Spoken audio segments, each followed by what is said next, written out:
सारी जगह रिश्वत घूसखोरी, पुलिस जगह जगह पैसे लेने के चक्कर में दोबारा रुकवा लिया, बैग की तलाशी लेंगे, मेरे को अलग से बुलाया। भाई एक से एक आदमी चोर है यहाँ पे, हर आदमी चोर है। अब की बारी तो मैंने एक चीज़ ठीक करी, अपने ना पैसे छुपा लिए जेब में, वरना बैग में से पैसे निकाल लेते हैं। कुछ जुराबों में डाल लिए पैसे, क्योंकि बैग खोलते ही नहीं पैसे दिख जाए, नोट ही अपने पास रख लेते, कुछ नहीं पता भाई यहाँ पे। यार इसने तो पार्क कर दी और लड़ने गए, फिर इनकी लड़ाई होगी ड्राइवरों की आपस में, फंस के खड़े हो गए भाई। आज तो पता नहीं कब पहुँचेंगे, क्या होएगा। फिर से तलाशी भाई, ये नहीं मानने वाले आज, फिर रुकवा लिया थोड़ा आगे चलते ही। मैं हूँ अभी गाम्बिया बॉर्डर के इंटेरोगेशन रूम में। अभी आपको बताता हूँ क्या सिचुएशन हुई भाई। यहाँ पे इतने करप्ट अफसर है ना, इतने करप्ट ऑफिसर। भाई साहब पता नहीं आपको मैं दिख रहा नहीं दिख रहा, पर बोल रहा है कि बैग लेके उधर जाओ, तलाशी लेंगे। वैन से उतरवा दिया, अभी कोने में जा रहा हूँ अंदर कमरे में।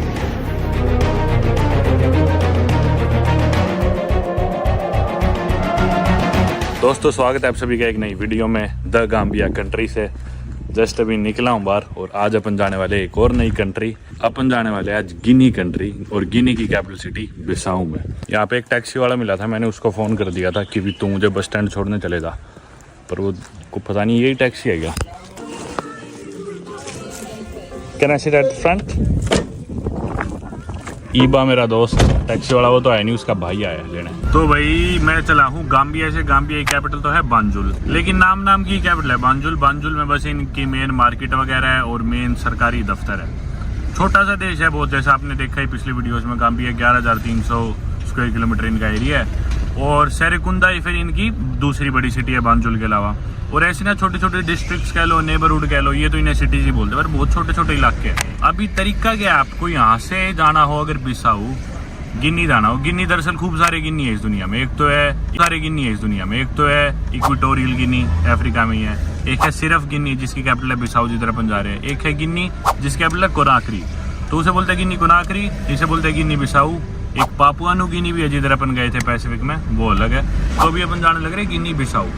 उसके लिए तरीका क्या है, बांजुल से आप या तो जाओ ब्रिकरमा, जो कि एक गैराज बोल रहे हैं, टैक्सी स्टैंड बोलते हैं इधर, या फिर बस स्टैंड। गाम्बिया की ऑफिशियल लैंग्वेज इंग्लिश है, तो आपको कम्युनिकेशन में दिक्कत नहीं आने वाली।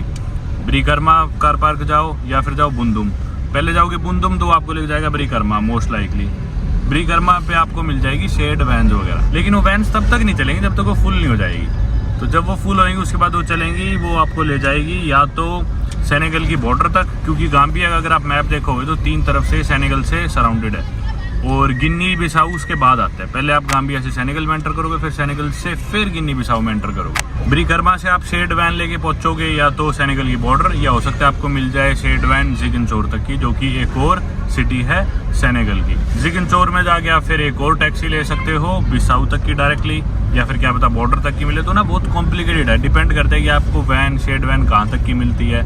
यूजुअली आपको 3 चेंज करनी पड़ती है, यहाँ से बॉर्डर, बॉर्डर से जिगनचोर, जिगनचोर से बिसाऊ। किस्मत अच्छी है तो यहाँ से बॉर्डर, बॉर्डर से डायरेक्टली बिसाऊ। तो भाई मेरे को बोला कि मैं छोड़ देता हूँ तेरे को सिलीट तक। अब सिलीट एक और शहर है, वो है सेनेगल के अंदर घुस के बॉर्डर में। उधर से कह रहे तेरे को डायरेक्टली पक्का मिल जाएगी शेड वैन बिसाऊ तक।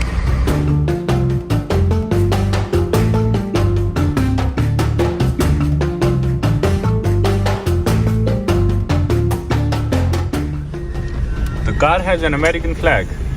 Wow, you see? They are like America, you know. They like America. Yeah. Okay. That's it.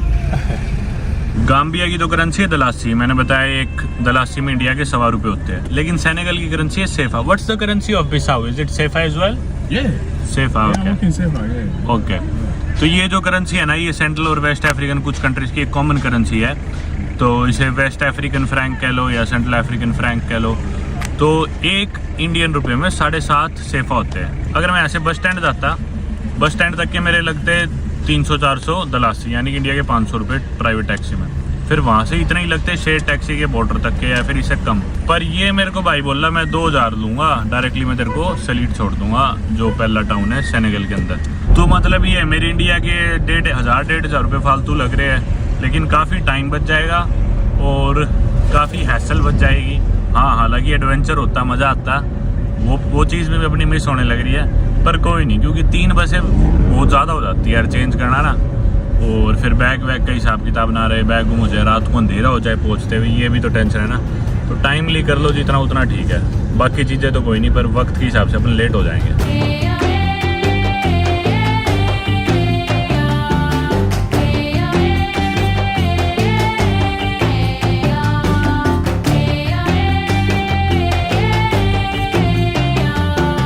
मैं तो बोल रहा था भाई को कि थोड़े से कम पैसे ले ले, पर ये बोला कि यार जगह जगह ना घूस लेनी पड़ती है, और इसका भाई जो है वो मेरा दोस्त बन गया था, ये बंदा ही मेरे को सही लग रहा है। फिर मैं ये बोला यार तेरी बात ठीक है, चल कोई नहीं, जितने तू मांग रहे उतना ही दे दूंगा मैं। अफ्रीका का आप लोगों को पता ही यार, पुलिस बहुत परेशान करती है यहाँ पे, जगह जगह रोक के रिश्वत लेगी, पैसे लेगी, बिना किसी बात की जाने ही नहीं देगी। आपका पासपोर्ट लेके चली जाएगी, आपका लाइसेंस लेके चली जाएगी, चाबी ले ली गाड़ी की, जब तक पैसे नहीं दोगे जाने ही नहीं देंगे। गाम्बिया की ना सारी रोडें टूटी पड़ी है, बनने लग रही है अभी, सारी अंडर कंस्ट्रक्शन है। ये देखो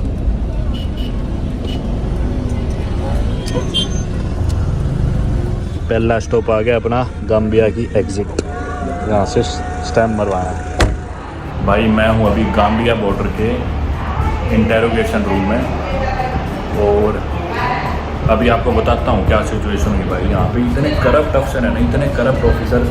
मेरा भाई सामान लिया गया ड्रग्स के लिए, भाई अभी बाहर निकला और आपको कहानी बताता हूँ सारी अंदर क्या हुआ।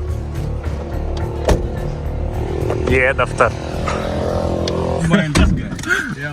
They are crazy people. Crazy people, man. For no reason, they just wanted to waste our time. भाई अब कर गए हम सेनेगल एंटर, गाम्बिया रह गया पीछे। भाई इमिग्रेशन वाले तो बहुत सही थे, जाते स्टैंप होगी 2 मिनट में पासपोर्ट पे। उसके बाद वापस आए गाड़ी में बैठने लगा तो भाई पीछे से आवाज आई, एक आदमी बोला ए, वो अपना दूर से आईडी कार्ड दिखा रहा। मैं तो ऐसे ही कोई होगा, पैसे एक्सचेंज करवाना चाह रहा होगा, इस तरह का आदमी होगा। मैं इग्नोर करे गाड़ी में बैठ गया, लेकिन वो आके बोला नहीं तुम्हें साथ चलना पड़ेगा। इसको ड्राइवर को ही बोला, तो फिर ये भाई भी बोला कि भी चलो चलना पड़ेगा। भैया अंदर कमरे में जाके बोले अपने बैग खोल लो। मैं ठीक है भाई खोल देते हैं। खोल के भाई एक एक सिंगल चीज, जूते की जुराब अलग, जूते के फीते अलग, चप्पल, सारी चीज देख रहा भाई वो आदमी। उसने कम से कम पौना घंटा 1 घंटा मेरे बैग की पूरी रिसर्च करी। सेनेगल बॉर्डर आ गई भाई। They did not stamp, I think. Yeah, don't allow that. एक और चेक पॉइंट भाई सेनेगल का। तो भाई स्टैम्प हो गया। सेनेगल में मेरी पता नहीं चौथी एंट्री है यार। सबसे पहले मैं मोरिटानी से सेनेगल, फिर सेनेगल से केप वर्दे, केप वर्दे से सेनेगल, सेनेगल से माली, माली से सेनेगल, सेनेगल से गाम्बिया, अब दोबारा सेनेगल में एंट्री होगी। सामने आ गया बस स्टैंड। कहानी अभी रह गई, अब जो मेरे साथ बॉर्डर पे होगा वो मैं आपको बताऊंगा। अभी टाइम सा नहीं मिल रहा है, एकदम से बॉर्डर आ गई ना। ये आ गया गैराज, ये भाई स्लीट नाम है इसका, क्या स्लीट गैराज। अब इधर से मुझे मिल जाएगी बिसाऊ की बस। ओ भाई धूल कितनी होगी भाई। ये पीछे बस स्टैंड है, लेकिन शोर जाएगी। पहले डायरेक्ट बिसाऊ की नहीं मिली, इधर से टिकट ले ली हमने 2500 सेफा की, इंडिया के 300 रुपये कुछ हो शायद। और इस वैन में बैठ के जाना है बिल्कुल बिछ के। वैन की टिकट के लगे 2500 दलासी, हाँ, और बैग के अलग से लगे 500 दलासी, जो कि 81 रुपये हुए शायद बैग के अलग से जो लगे। ये है भाई अपनी सीट। चलो भाई यार लेग स्पेस तो सही है इधर के हिसाब से। ओ भाई मजा आ गया यार, पैर फिट आ गए मेरे तो। ये भाई बस स्टैंड, ये रंग बिरंगी बस है बाहर। बैग ऊपर छत पे रख दिए, एक बैग मेरे पास यहीं पे सीट पे। बॉर्डर पे आपको बताता हूँ क्या हुआ मेरे साथ। तो भाई उस बंदे ने तलाशी शुरू करी मेरी बॉर्डर पे, जैसे मैं आपको बता रहा था। मेरे बैग वैग खोले, उसके बाद भाई उसने देखा फोन, चार्जर, एक एक चीज निकाल के देख रहा है। बोला ये क्या चीज है, अच्छा ये ऐसे है। कपड़े खोल के देख रहा है, वो टॉयलेटरीज देख रहा है, खाने का सामान देख रहा है, बादाम वगैरह निकाल के किसी में गया भाई। बहुत ज्यादा उसने वो करी। एंड में वो दवाइयाँ देखने लग गया। मैं दवाइयाँ कैरी करता हूँ भाई साथ में, मल्टी विटामिन वगैरह, फिश ऑयल वगैरह, विटामिन डी की गोलियाँ, सिर दर्द की, पेट दर्द की, उल्टी की, इमरजेंसी की, सारी जो भी जिस भी चीज़ की जरूरत पड़ता है वो सारी रखता हूँ मैं अपने साथ। अब उसमें उसे एक पत्ता मिल गया क्लोनेजेपाम का, जो कि एंजाइटी की दवाई है। 2 साल पुराना पत्ता और पैक्ड पत्ता, उसमें से एक गोली भी नहीं निकली हुई थी। इमरजेंसी के लिए मैं रखता हूँ कि भी कुछ भी नहीं पता, हर चीज़ की दवाई मैं रखता हूँ इमरजेंसी के लिए। बोला आपके इसमें ये है, मैं बोला कोई नहीं निकाल ले। सारा सामान देख के उसे और कुछ नहीं मिला, एक वो पत्ता मिल गया। उसके बाद उसने बैग वैग रखा साइड में और मेरे को अंदर कमरे में बुलाया। बोला कि ये पत्ता है आपके पास, आप ड्रग ट्रेडिंग कर रहे हो, ये वो। बोला आप इसे अब्यूज़ करते हो। मैं बोला आप ये रख लो ठीक है। पहले जब उसने निकाला ना, बोला इसकी प्रिस्क्रिप्शन दिखाओ, ये दिखाओ। प्रिस्क्रिप्शन मंगाने को मंगा लेता, पर इंडिया में इस टाइम रात के 10-11 बजे थे। तो मैं बोला कि भी प्रिस्क्रिप्शन तो नहीं है, आपको इतना हो तो आप रख लो, नहीं चाहिए मुझे। 2 साल में अभी तक यूज़ नहीं हुई, अब कहाँ से यूज़ हो जाएगी। तो मैंने दे दी। बोले नहीं ऐसे काम नहीं चलेगा। बोले कि भी ये तुम रखेंगे, आप इसे अब्यूज़ कर रहे हो, प्रिस्क्रिप्शन मंगाओ। मतलब भाई कमरे में ले गए, कम से कम 2 घंटे खराब करे। मैं बोला इतने बड़े बड़े ड्रग है दुनिया में, लोग इतने बड़े बड़े वो कर रहे हैं अफ्रीका में, जिधर किसी चीज़ से कोई लेना देना नहीं, तुम इस पत्ते के पीछे अपना टाइम वेस्ट और मेरा टाइम वेस्ट कर रहे हो। बोला कोई बात है ये, लोग पता नहीं क्या क्या स्मगल कर रहे हैं जैसे ड्रग्स, तुम इस दवाई के पत्ते के पीछे वो कर रहे हो। और भाई दवाई समात भी 80 देश जा चुका मैं, आज तो कभी ऐसा कुछ नहीं हुआ। मैं मशीन होती है भाई एयरपोर्ट्स पे, एक आधी बार पूछा है भाई बैग में दवाई आपकी पर्सनल यूज़ के लिए, मैं बोलता हाँ पर्सनल यूज़ के लिए, एक एक पत्ते का कोई क्या वो करेगा। बोला कि भी नहीं, हमारा लोग ये कहते हैं, मेरे को कागज़ दिखाने लग गया पैसे लेने के चक्कर में। बोला हमारा लोग ये कहते हैं कि भी अगर आपके पास प्रिस्क्रिप्शन ही है ना तो आप उस चीज़ को अब्यूज़ कर रहे हो। मैं बोला एक पत्ता है, वो पत्ता भी बंद है, एक गोली इसमें से निकली नहीं, 2 साल पुराना पत्ता है, मैं इसे अब्यूज़ कैसे कर सकता हूँ, मेरे को ये बताओ। बोला नहीं अब आपके ऊपर हमारा लॉ लागू होएगा। मैं बोला तो फिर आप मुझे अरेस्ट करना चाहते हो, चलो कर लो। मैं बोला कर लो, जो भी लॉ वगैरह लगाना है लगा लो, मैं तैयार हूँ। भाई मेरे को कमरे में बिठाए रखा कई देर, फिर बोलने की भी अब हम लंच पे जा रहे हैं, टाइम वेस्ट हो रहा, बहुत ज़्यादा पैसे लेने की पूरी वो, पर मुँह से नहीं बोल रहे क्योंकि वो समझ गए भाई उनके पास कोई खास रीज़न तो हो। वो बैग में ऐसा कुछ ढूंढ रहे थे जिसके थ्रू पैसे ले सके, कुछ नहीं मिला उन्हें, तो बेफालतू में उस पत्ते के थ्रू मेरे से पैसे लेना चाह रहे थे। और मैं इस बात पे चिढ़ गया भाई ये क्या मतलब है इतना टाइम वेस्ट करना और इस बात को तुम ऐसे पोर्ट्रे कर रहे हो। फिर बहुत देर वो चली बहस, फिर इतने मैंने नवामपुर को पुलिस की प्रिस्क्रिप्शन दिखाओ, आप तो इसको अब्यूज़ करते हो। मैं बोला रात को कहाँ से प्रिस्क्रिप्शन मंगाऊंगा। फिर नवामपुर को मैंने फ़ोन करा यात्री डॉक्टर, मैं बोला भाई ऐसे ऐसे बात है, जल्दी प्रिस्क्रिप्शन भेज। उसने प्रिस्क्रिप्शन भेजी दवाई की, मैंने वो दिखाई, उसके बाद भी पैसे लेना चाहते हैं, पर वो समझ गया अभी इसके पास सारे हुए हैं, ये देगा नहीं। फिर भाई किसी तरह वहाँ से हम निकले और बॉर्डर क्रॉस करी। 2 घंटे ख़राब हुए भाई, गाम्बिया के ऑफिशियल्स ने हमारा भी इतना टाइम वेस्ट करा, झूठे इल्ज़ाम लगाने की कोशिश करी, और भाई बहुत परेशान करना सहता हूँ। मेरा फाइनली चल पड़े सेनेगल से हम जाने लग रहे ज़िगनशोर, जो कि एक और शहर है। ज़िगनशोर से मैं एक और मैल लूँगा, फिर पहुँचूँगा रात को बिसाऊ। पता नहीं अब रात को किस टाइम पहुँचेंगे, दोपहर के अभी 3:30 बज चुके हैं वहाँ पर, उन्होंने 2 घंटे ख़राब कर दिए, 3:30 पौने 4 हो गए। पता नहीं कब ज़िगनशोर पहुँचेंगे और कब मैं बिसाऊ पहुँचूँगा।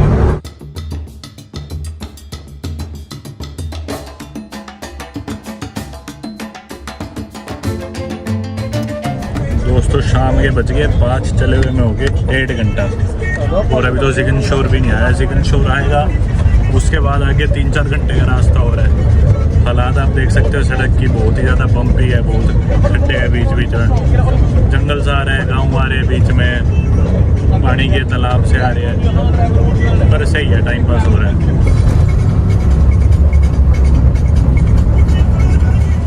भाई कहाँ फंस गए यार, सारी जगह रिश्वत घूसखोरी, पुलिस जगह जगह पैसे लेने के चक्कर में दोबारा रुकवा लिया, बैग की तलाशी लेंगे, मेरे को अलग से बुलाया। क्या है यार अफ्रीका भी।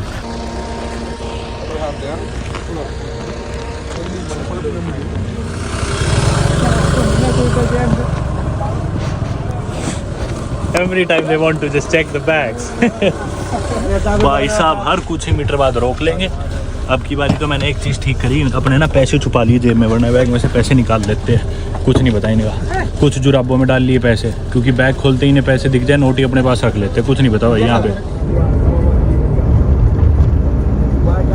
ये भाई नदी पार करते ही पता नहीं यार ये नदी है जो भी है।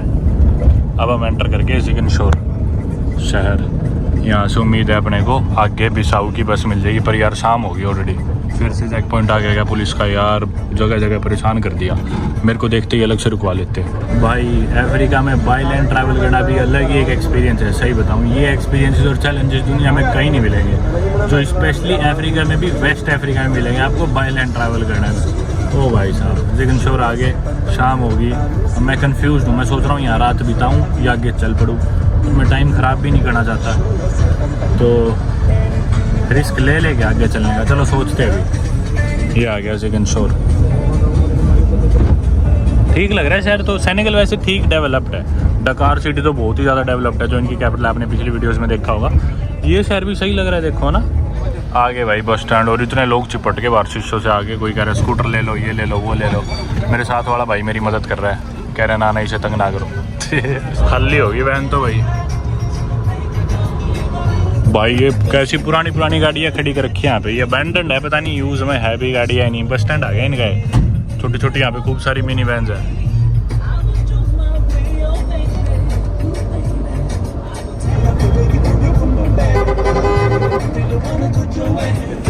वैन से उतरते ही ड्राइवर ने मेरी मदद करी, साथ में जो भाई था उसने मेरी मदद करी, आते ही सीधा मेरे को इस वैन में बिठा दिया। शाम के 5:15 हो गए भाई, और इस वैन में तो लूटने लग रहे हैं। 3-4 घंटे का रास्ता है यहाँ से बिसाऊ का, और मेरी टिकट लगी 4,500 सेफा, जो कि इंडिया के 600 रुपये कुछ हो गए। साथ में बैग के अलग से पैसे लिए, बैग के और कितने लिए 1500। पिछली बस में 500 लिए थे, यहाँ 1500 लिए, यानी कि इंडिया के 200 रुपये तो सिर्फ बैग के, और 600 कुछ रुपये लगा लो मेरे। 3-4 घंटे के सफ़र की, और सीट भी बिल्कुल बेकार है। हम आगे 2 जने बैठे और जगह है ही नहीं। मैं उधर रहूँगा तो कंधे बिट जाएंगे, वो मान लो। फंस गए भाई। अगले 4 घंटे 5 घंटे पता नहीं कितने घंटे ऐसे ही बिताने, और रात को पहुँचूँगा 9-10 बजे। थोड़ा रिस्की भी है। Thank you. I have shoes. चलने का नाम ही नहीं ले रहे भाई, बोल रहे एक सवारी और आएगी तब चलेंगे। और भाई मैं थोड़ा बाहर का दिख रहा हूँ ना, तो खिड़की पे सारे लोग आ रहे हैं, मेरे सारे खड़े हो रहे हैं और बोल रहे मनी पैसे दो, पैसे दो, मैं पैसे दो, खाना खाना है, पीना है। मतलब भीख नहीं मांग रहे, ऑर्डर मार रहे, पैसे दो पैसे दो। कोई ना कोई आए जा रहे, कभी कोई कभी कोई। भाई भयंकर ही हाल है, अलग ही एडवेंचर है। सही बताऊँ तो पहले पुलिस वाले नहीं जीने देते, फिर उसके बाद ये लोकल लोग नहीं जीने देते। अब बैठे रहो, पता नहीं कब चलेगी वैन। फुल होए बाद चलेगी, ऐसे नहीं चलेगी। हालांकि फुल तो होली, फुल का मतलब है ओवरलोड होए बाद चलेगी। भाई एक से एक आदमी चोर है यहाँ पे, हर आदमी चोर है मेरे आसपास जो भी है ना, मैं सही बताऊँ। इवन जो इस गाड़ी वाला था ना, जिसने मेरे को टिकट बेची थी, अभी बोला इस बैग के ही पैसे दो, क्योंकि अब मैं बैठ गया। मैं बोला किस बात के, पहले क्यों नहीं बताया, ये बैग तो मेरी गोदी में है। बोला नहीं तुम इस सीट पे बैठे। मैं तो तूने बिठाया था मेरे को इस सीट पे, मैं थोड़ी बैठा हूँ। बोला नहीं पैसे दो पैसे दो। मैं किस बात के, फिर एंड में मानना भाई मतलब पैसे दे दो, इन्हें तो कुछ नहीं चाहिए, फ्री में इन्हें पैसे देते रहो। ये तो मैंने देख लिया भाई, खिलाते रहो इन्हें, इन्हें का पेटा नहीं भरता भाई। कभी कोई ट्रिमर बेचने आ रहा है, कभी कोई चोरी का फ़ोन बेचने आ रहा है, कभी कोई चार्जर बेचने आ रहा है, कभी कोई केले संतरे, कभी कोई धक्के से पैसे मांगने आ रहा है, कभी कुछ। फ़ोन निकालते ही डरते आ रहे हैं, ये सोच रहे कि हमारी ये वीडियो बना रहे हैं। तो भाई अजीब ही है यहाँ पे। मतलब ऐसी रैंडम चीज़ें कोई बेचने, कोई पेन ड्राइव बेचने आ रहा है, मैं बस में जा रहा हूँ, पेन ड्राइव का क्या करूँगा। मोस्टली जितने भी खिड़की के पास लोग आ रहे हैं ना, सारे चोर। अंदर जो बैठे उनके लिए नहीं कह रहा, बाहर वाले लगा लो, सारे चोर। 1 घंटे से यहीं खड़े हैं भाई, फुल ही नहीं होने लग रही बस, एक सवारी की कमी है। और भाई तब से खड़े हैं, परेशान हो गए भाई, सबकी हालत टाइट है। मैं तो गाम्बिया से चला हूँ, ये तो यहीं से चले ही नहीं की भी हालत टाइट है लोकल्स की, परेशान हो लिए सारे। ये भाई काजू लिए मैंने 500 सेफा के, सस्ती है यार, ये तो इतने महंगे नहीं है। काजू इधर खूब होते हैं इस एरिया में ना, बिसाऊ में, इधर से गिन्नी से काजू एक्सपोर्ट होते हैं। तो ये देख लो, इंडिया के 80 रुपये कुछ क्या आ गया यार, इतने काजू है तो बहुत सस्ते हैं। और इसके आधे वाले तो और भी सस्ते थे, मेरे को शायद महंगे दिए इन आंटी ने, पर चलो सही है, मिल गया बहुत है। पानी मेरा ख़त्म हो गया, पर मैं लेना ही चाहता क्योंकि मुझे पूरा भरोसा है कि ये नकली है। देखो पूरी ऊपर तक भर रखी है, सील खुद लगा रखी है, 500 की है, यानी कि इंडिया की 66 रुपये की, पर मजबूरी में अब ले ही लिया, क्या कर सकते हैं, पता नहीं कैसा होगा इसमें। ओ भाई साहब चल पड़े यार फाइनली। यार नहीं चले यार, ये तो पार्क कर रहा है, अच्छा मेंटल है, नहीं चले यार, इसने तो पार्क कर दी और लड़ने गए, फिर इनकी लड़ाई होगी ड्राइवरों की आपस में, फंस के खड़े हो गए भाई। आज तो पता नहीं कब पहुँचेंगे, क्या होएगा। सारे आपस में लड़ रहे हैं ड्राइवर, पता नहीं किस चीज़ को मेरे लेके होया, मेरे को तो समझ में नहीं आने लग रहा। ये अपनी भाषा बोल रहे हैं। ओ भाई साहब अच्छे फंसे यार आज भी। एक्सट्रीम माहौल है भाई, एक्सट्रीम। हर वक्त बैग का भी ध्यान रखना पड़ रहा है, मेरे को पीछे भी देखना पड़ रहा है, मेरा बैग सही सलामत है नहीं, phone purse passport A to Z सारी चीज़ें भाई। तेरा बड़ा हो भाई, चल पड़े। ओ भाई साहब रात की सांस।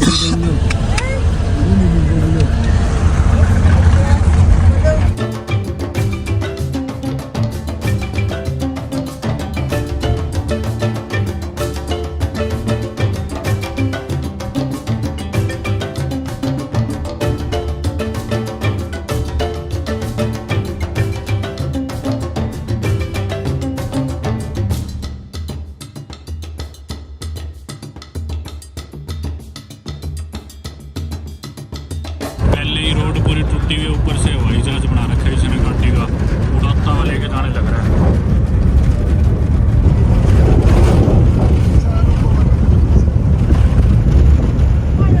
जैसा आप देख रहे हो, और कुछ ही मीटर में ड्राइवर को रुकना पड़ता है और रिश्वत देनी पड़ती है अफसरों को।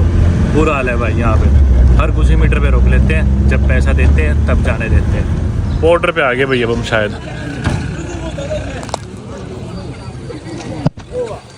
हमारी वैन पीछे खड़ी होगी पेट्रोल पंप पे और हमें पैदल चल के बॉर्डर पार करनी है। वो मेरे ख्याल हमें अगले कोने पे मिलेगा, पता नहीं इधर कहीं इमिग्रेशन वगैरह होगी आगे। ये आगे भाई शायद आगे बॉर्डर यहाँ पे। भाई देखना यार, मैक्सिको की एग्जिट स्टैम्प थी 25 दिसंबर 2022, इसके ऊपर ही एक और स्टैम्प मार दी। अच्छे पागल है यार, हद है। मतलब पिछली स्टैम्प खराब कर दी मेरी। यार स्टैम्प के लिए बुरा लग रहा है मेरे को यार थोड़ा, क्योंकि स्टैम्प सिर्फ यूँ नहीं है कि भी पासपोर्ट पे एक वो चीज़ है कि भी एंटर कर गया निकल गया। अपने लिए ट्रैवलर्स के लिए याद होती है एक। अब ये जो सफ़र था, इस सफ़र की याद है मेरी पासपोर्ट की। वो स्टैम्प जब भी पासपोर्ट पे स्टैम्प देखूँगा तो याद रहेगा भाई हाँ मैंने ऐसे बॉर्डर क्रॉस करी थी। ऐसी ही मैक्सिको वाली स्टैम्प थी, मैंने बाय रोड निकल के ग्वाटेमाला में एंटर करा था पिछले साल 25 दिसंबर को। पिछली स्टैम्प भी ख़राब कर दी, आज वाले सफ़र की स्टैम्प भी ख़राब कर दी। गुस्सा आ रहा है मेरे को उस पे ऑफिसर पे। हम भाई सीधे आगे चलते जा रहे हैं, वैन की सवारी वो वहीं पीछे है, चेक पोस्ट है वहाँ पे। चलो यहाँ से तो एग्जिट होगी। ये खड़ी अपनी वैन, चल के बैठते हैं। इनके पास तो आईडी थी, इनको नहीं जरूरत वीज़ा वगैरह की। यहाँ पीछे खोखे पे रुक गए थे लोग, तो वैन यहाँ पे आगे लगी है साइड में। मेरी कौन सी है? बिसाऊ का वीज़ा मैं आपको बताना भूल गया। बाकी गिनी बिसाऊ का वीज़ा मैंने पीछे गाम्बिया कैपिटल बांजुल से ही ले लिया था। सेरेकुंदा में है उनकी एम्बेसी जाके ले लिया था और उसी टाइम मिल गया था, तुरंत आते पौने घंटे में। वो भी वैसे थे वहाँ पे थोड़ा रिश्वत के चक्कर में, पर मिल गया था। और अभी तक ज़रूरत नहीं पड़ी, आगे अभी बिसाऊ की इमिग्रेशन आनी बाकी है, वहाँ पे वीज़ा वो चेक करेंगे। मैंने एक गलती तो ये कर दी, मैं शर्ट पहनाया तो सारे मेरे को सोच रहे कोई पैसे वाला आदमी है, इसलिए सारे मेरे डबल चिपक रहे आज।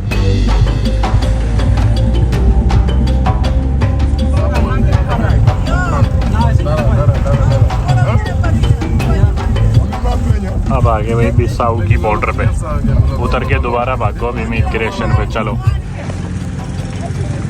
ये है मेरा वीज़ा भाई गिनी बिसाऊ का। सबकी आईडी ले गया, अब इसका मेरे में बार बार नाम से बुलाने लग रहे हैं सबको एक एक करके। अंदर इनके पास लाइट भी नहीं है तो टॉर्च से मार के देखने लग रहे हैं सबके पासपोर्ट। सारे भीड़ में खड़े हैं, सब औरों की तो आईडी है, मेरे और कुछ लोग कोई पासपोर्ट है बस। झूठ बना के एकदम अनऑर्गेनाइज्ड है सारा।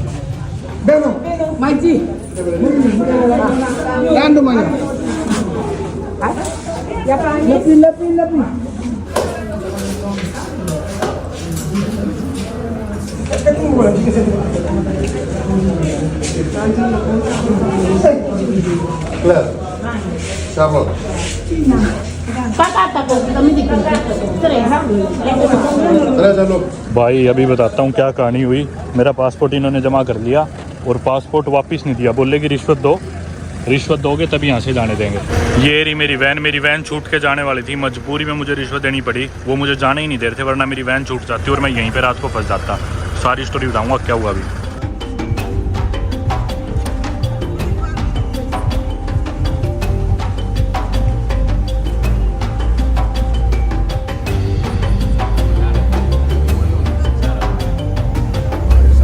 रास्ते की हालत इतनी ख़राब है भाई, पता नहीं कब पहुंचूंगा कब नहीं। पूरा रास्ता ऐसा है, ये देखो बहुत बुरे हालात है यार यहाँ की सड़कों के। तो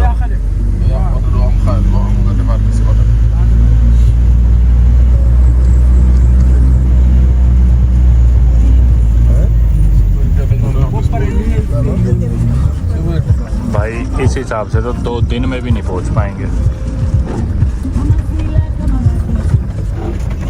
पूरा रास्ता ही ऐसा है भाई साहब कैसे पहुंच जाएंगे यार।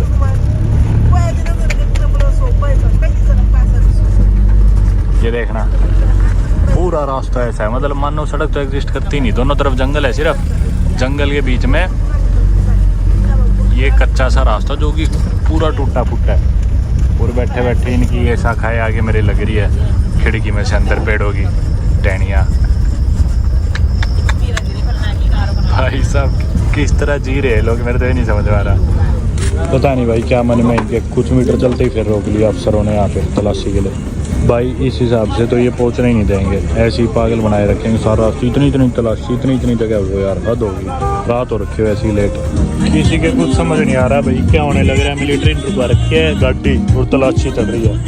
भाई रात के 8 बज चुके और अब मेरे को यूँ हो रहा है कि मैंने गलती तो नहीं कर दी यहाँ के ये बॉर्डर से क्रॉस करके। 12 बजे का निकला हुआ हूँ, 8 घंटे ऑलरेडी हो चुके, पता नहीं आगे 4, 5, 6 घंटे कितने लगेंगे। रात को पता नहीं किस टाइम अफ्रीका, वैसे भी बहुत डेंजर है, स्पेशली वेस्ट अफ्रीका में हूँ मैं। पता नहीं कब पहुंचा जाएगा, क्या होएगा भाई। छोड़ इन मिलिट्री वाले पकड़ रखा है भाई, गलत फंस गया यार। अब थोड़ा थोड़ा यूँ रियलाइज़ होने लग रहा है मैं क्या कर रहा हूँ।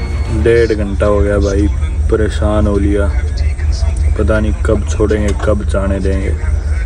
8:30 पौने 9 तो यहीं बज गए। अभी आगे 125 किलोमीटर का सफ़र हो रहा है और रोड का जो हिसाब किताब उस हिसाब से तो पहुँच दिए भाई साहब चल पड़े यार, जान में जान आई। बिल्कुल ही हालत ख़राब कर दी थी आज तो इन्होंने।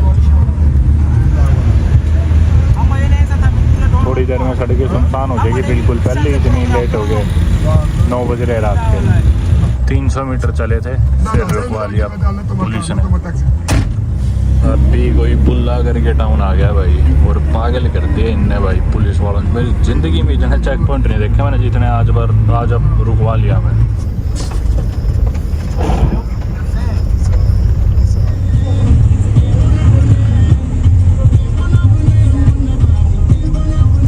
ये भाई अभी नदी पार करी हमने, रियो मंसोवा कुछ ऐसे नाम था इसका। और ये इतनी अच्छी रोड कैसे आ गई? अरे ये क्या होगा, ये गलती से मैं यूरोप में तो नहीं आ गया? यह सपना देख रहा हूँ मैं अभी, थोड़ी देर में खुल जाएगा। दिखा दी ना औकात अपनी। आ गया वापिस वही, फिर से तलाशी भाई, ये नहीं मानने वाले आज। फिर रुकवा लिया थोड़ा आगे चलते ही। भाई साहब पता नहीं आपको मैं दिख रहा नहीं दिख रहा, पर बोल रहा है कि बैग लेके उधर जाओ तलाशी लेंगे। वैन से उतरवा दिया, अभी कोने में जा रहा हूँ अंदर कमरे में। 1,22,000 12वीं बार तलाशी के बाद वापस जा रहा हूँ अब वैन में। एक बैग से काम नहीं चला, बोल रहे दूसरा बैग भी लेके जाओ, दूसरा लेके जा रहा हूँ। रात के 12 बज लिए भाई और अभी भी हम इधर ही खड़े हैं। ये देख लो आप अंधेरे में, आपको दिख तो नहीं रहा होगा पर आसपास सारी जगह मिलिट्री वाले तलाशी लेने लगे थे। Essa é a minha. Minha amigo. Bora andar. David. What do you want? What do you want from me? No, I want to check. Just check. But I say you are my brother. No, they're already checked. You don't have to worry. Don't worry. No, I know that I'm nothing, but they don't check. Don't worry. भाई साहब पीछे से Indians आ गए, बचाव हो गया बताता हूँ। If he's your friend, then This talk to man him. know me. Listen, this man know me. This is big man in Bissau. If he knows you, Nobody disturb this man. then talk to him if he knows me. Why are you Yeah, talking of to me? course. This man is a big man in Bissau. Yeah. Hey, You are also big man here. big man. Okay. This is big man. You are small man? No. I gotta be small man. This man is big man. चलो भाई जैसा आपने देखा सुबह से चला था, कितना परेशान हो चुका था। मैं तो उम्मीद ही खो चुका था कि मैं आज पहुंचूंगा भी या नहीं पहुंचूंगा। बिल्कुल परेशानी में, हर कुछ ही देर में मिलिट्री रुकवा लेती थी, बैगों की तलाशी। अभी मेरे बैग लेके गए, फिर वापस छोड़ा, फिर दोबारा बुला लिए, दोबारा तलाशी ली। और ऐसा पता नहीं कितने चेक पॉइंट्स हुआ है भाई। मैं मतलब परेशान हो चुका था। मैंने गूगल मैप से देखा तो 5-6 घंटे का रास्ता दिखा था, गाम्बिया से बांजुल से यहाँ तक का, बिसाऊ तक का। मैंने सोचा होगा भाई 5 के 6 लग जाएंगे, 6 के 6.5 या 7 हो जाएंगे। लेकिन भाई ये नहीं पता था कि 12-13 घंटे लग जाएंगे और अभी तक लग चुके। अभी भी मैं पहुंचा नहीं हूँ डेस्टिनेशन में। मेरी किस्मत अच्छी थी भाई, जो उधर उन्होंने रोक के रखा इतनी देर तक। पहली बार अच्छी किस्मत थी कि इतनी देर रुकने पे मैं मान रहा हूँ कि भी चलो ठीक हुआ। क्योंकि बाई चांस ना एक गाड़ी आई टोयोटा की लैंड क्रूजर परेडो, ये गाड़ी आगे पीछे रुकी और हमारी जो वैन थी ना उसमें रखे हुए थे टायर बड़े बड़े। वो टायर उतर के इस गाड़ी में रखे गए और इस गाड़ी में से उतर गए 2 इंडियंस देख के मेरे को भी थोड़ा सा यूँ हुआ, कॉन्फिडेंस सा आया कि भी चलो ठीक है, अपने देश के लोग दिखे। उनकी नज़रें मेरे पास भी पड़ी, बोले क्यों वैन में तंग हो रहा है। गाड़ी में अब मेरे को बिठा के बोले मैं छोड़ता हूँ, कहाँ जाना है। और पूछा कि भी खाना खाना है क्या। मैं बोला खाना तो ऐसा ही है, फ़ोन बैग में जो भी है थोड़ा बहुत मैं खा लूँगा। बोले नहीं मैं घर लेके जाऊँगा, इंडियन खाना खिलाऊँगा तेरे को। तो वही सही बता रहा हूँ, इतना बड़ा रिलीफ है ना। पूरे दिन से आपने देखा कितने चैलेंजेस थे आज की पूरी जर्नी में। बॉर्डर पे भी जब मैं आपको बता रहा था कि भी मैं पासपोर्ट लेके, जैसी वैन में जितनी भी सवारी थी सबके पासपोर्ट लिए। पासपोर्ट तो खैर मेरा ही था, बाकी सबकी लोकल आईडीज़ थी क्योंकि सारे यहीं के लोकल सिटीजन्स थे, या तो बिसाऊ के या फिर उधर सेनेगल के थे। सबकी आईडी लेके कमरे में चले गए। इधर ना लाइट की बहुत दिक्कत है, इलेक्ट्रिसिटी इनके पास है नहीं, शायद इन्होंने टर्किश एक छोटी शिप सी है उससे जनरेट करते इधर बिसाऊ में। यहाँ पे क्या एक शिप लगा हुआ है टर्की की तरफ से। हाँ टर्की की तरफ से प्रॉपर 24 आवर्स लाइट है यहाँ पे, कोई इशू नहीं है लाइट। अच्छा कोई, पर वो जो थे ना पुलिस चेक पॉइंट पे तो एक छोटा सा CFL बल्ब था, टॉर्च मार के सबके पासपोर्ट दे गए। वो है इंटीरियर एरिया, गांव का हाँ गांव का एरिया बॉर्डर वाला। है। शहर में देखो आप, देखो ये बिल्डिंग देखो, पूरी लाइट जल रही है। हाँ इधर तो खैर दिख रही है कोई लाइट। issue नहीं है लाइट का, यहाँ पे 24 आवर लाइट है। अच्छा पहले नहीं होती थी, आज से 7-8 साल पहले लाइट पानी कुछ तो आप कैसे करते थे तब बिना लाइट के? जनरेटर लगा रखे थे? सोलर जनरेटर अच्छा एडजस्ट करते थे। ठीक ठीक। लेकिन अभी सब चीज़ अब है तो भैया ऐसे ही रहा। फिर वो पुलिस वाले टॉर्च मार के देख रहे, आपने देखा, उन्होंने सबकी आईडी लौटाई गए। जो लोकल थे उन्होंने किसी ने छोटी मोटी रिश्वत दी होगी तो दी होगी, पर मोस्टली की दे दी आईडी अंदर कमरे में जाके। मेरा पासपोर्ट था तो मेरा बचा के रखा कि इसको अलग से एंड में लुटेंगे। तो एंड में जब सारे बार चले गए फिर कमरे में मेरे को बुलाया तो बोले ये पासपोर्ट, मैं बोला हाँ। स्टैंप नहीं मारी, मेरे पास वीज़ा वगैरह सब कुछ था, मैं गाम्बिया एम्बेसी से वीज़ा लेके आया था, पर स्टैंप नहीं मारी। बोले कि भाई 5,000 लगेंगे। मैं बोला पर मेरे पास तो वीज़ा है, किस चीज़ के लगेंगे? बोले नहीं लगेंगे। मैं बोला 5,000 तो नहीं है, देखो मेरे पास पासपोर्ट अंदर रख लिया। बोले ठीक है तो जाओ, मतलब कि पासपोर्ट ही नहीं देंगे, मेरी वैन छूट जाएगी। अब उन्हें पता है मेरी मजबूरी है। फिर 2000 में किसी तरह सेटलमेंट हुई, फिर वहाँ से पासपोर्ट लिया, चले बॉर्डर से। उसके बाद इतना ऊपर खाबड़ रास्ता, वही सीट भी कुछ ऐसी थी, वैन वालों को रुकवाते भी ज़्यादा। और थोड़ा मैं दिखता था बाहर का तो मेरे बैग्स अलग से तलाशी लेते थे, पता नहीं किस चक्रों में जो भी। पर भाई बहुत ही ना सही होता हूँ। आज का दिन वेस्ट अफ्रीकन जर्नी का जो था ना, मेरा सबसे चैलेंजिंग था जो बाय रोड मैंने अभी तक कंट्रीज क्रॉस करी है। सबसे एक्टिव दिन था आज मेरा सही में। और वो तो चलो ठीक है, आप मिल गए, किस्मत अच्छी थी। नहीं वहाँ जाके रात को जुगाड़ करता, पता नहीं क्या होता क्या नहीं। वो ढूंढता, टैक्सी वाला ढूंढता मैं कोई, वो वहाँ छोड़ता, उसके साथ माथा मारता। अच्छा ये कंपनी आपकी है?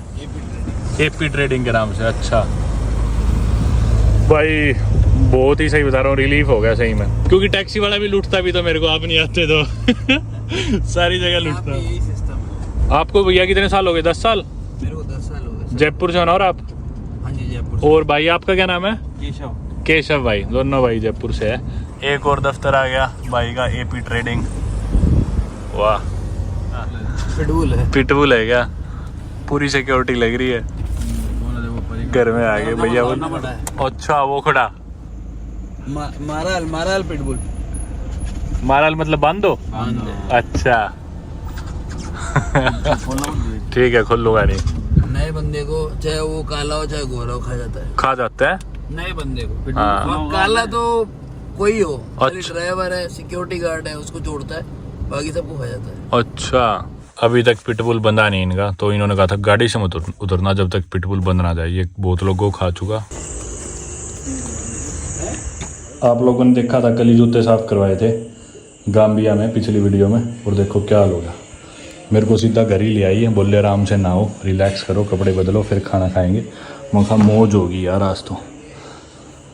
वैसे इनके टायर की वजह से ही तंग हो रहे थे, जगह जगह गाड़ी रुकवा रहे थे ना, इनके टायर की वजह से ही रुकवा रहे थे। भाई घर पे आते ही पूरी सेवा बिठा दी सभी भैया ने, तो पता नहीं क्या क्या खाने क्या आइटम रख दी। इधर पता नहीं फ्राइज चिप्स, और ये इधर आराम से बैठे, अब हम बाहर बातचीत कर रहे हैं दोनों भाई। थैंक यू सो मच सभी चीज़ों के लिए सारी सेवा के लिए, बहुत अच्छा लगा आप ले गए यहाँ पे। कोई बात ही नहीं है यार। इंडियन भाई मिला है अफ्रीका में, बस उसी के लिए अपन साथ है, ऐसे दिक्कत ही नहीं है। थैंक यू भैया। भाई ज़बरदस्त खाना बनाया, पनीर की सब्जी, चिकन, और साथ में स्नैक्स वगैरह रोहित भाई ने। रोहित भाई उत्तराखंड से वैसे, और यहाँ पे सैबी भाई के पास ही है। थैंक यू भाई रोहित, मज़ा आ गया यार, खाना ज़बरदस्त। कल भी खिलाओगे? बिल्कुल भैया। ठीक है, मैं कल दोबारा आऊँगा खाना खाने। ठीक है भाई, चल करते हैं आज की वीडियो ख़त्म। देखा आपने सफ़र, काफ़ी चैलेंजेस के साथ सफ़र था हमारा, पर all is well that ends well, बढ़िया ख़त्म हुआ सारा। अब बैठते हैं, खाना वाना खाएंगे, आराम करते हैं थोड़ा। Good bye.